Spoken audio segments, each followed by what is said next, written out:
Aujourd'hui, on se retrouve à la Neue National Gallery à Berlin, où se trouve le tableau Les joueurs de skat d'Otto Dix. Otto Dix est un peintre allemand souvent qualifié d'expressionniste. Si vous ne savez pas, l'expressionnisme allemand est un mouvement qui cherche à déformer ou à amplifier la réalité afin de provoquer tout simplement des émotions sur le spectateur. Otto Dix est un artiste issu d'un milieu ouvrier avec un père mineur et il va être poussé par sa famille à étudier l'art.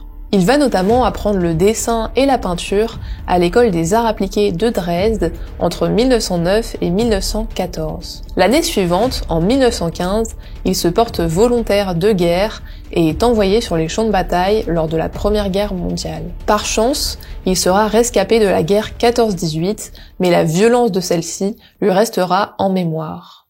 Peindre va alors être pour lui un exutoire qui va lui permettre d'exorciser en quelque sorte ces images d'une violence inouïe. Il va alors peindre dans cette idée les joueurs de skat, ou encore Die Skatpiller en allemand, qui est une huile sur toile et un collage réalisé en 1920. Ce tableau rappelle les nombreux soldats mutilés après la Première Guerre mondiale que l'on pouvait voir dans les rues. En effet, après la guerre 14-18, l'Allemagne, grande perdante de la guerre, est plongée dans une crise violente, les disparités sociales sont importantes et les anciens mutilés sont des millions à devoir mendier pour survivre. Ces survivants, appelés gueules cassées, seront longtemps vus comme des monstres. Otto Dix a alors l'idée de les représenter.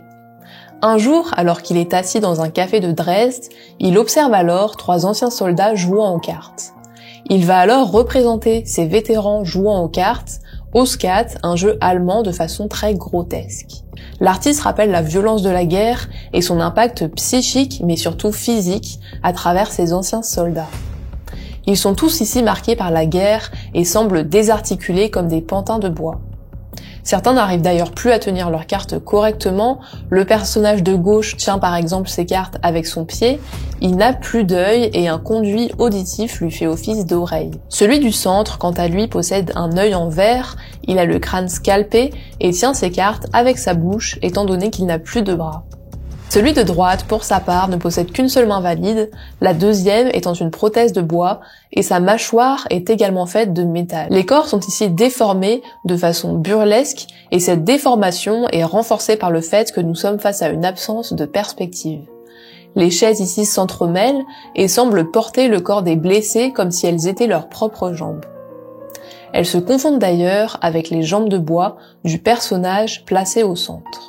D'un point de vue géographique maintenant, on peut être sûr que nous nous situons bien en Allemagne, étant donné qu'à l'arrière du tableau, on distingue déjà 3 journaux allemands. On peut également apercevoir au premier plan la croix de fer allemande sur le personnage de droite, qui est en fait une médaille de décoration militaire rétablie en 1914 en Allemagne. À l'arrière-plan, on peut aussi s'attarder sur la lampe allumée qui pourrait être un symbole d'espoir. Pourtant, cet élément symboliste possède à l'intérieur une tête de mort qui rappelle encore une fois la violence de la guerre et de la société de l'époque. En effet, les anciens combattants étaient vus comme des monstres, comme je l'ai dit, et se retrouvaient souvent rejetés par la société. Ils ne possédaient par exemple pas le droit à une pension d'invalidité et certaines familles se détournaient de ces jeunes hommes. Pour finir et pour conclure, l'œuvre d'Otto Dix rappelle l'horreur de la guerre d'un point de vue psychique et physique.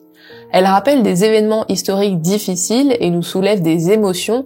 L'intérêt de l'art d'ailleurs, je crois, n'est pas toujours d'être beau, mais surtout de soulever des émotions. Cette œuvre poignante rappelle la triste réalité des gueules cassées et les images violentes de la guerre qui resteront longtemps dans la mémoire d'Otto Dix.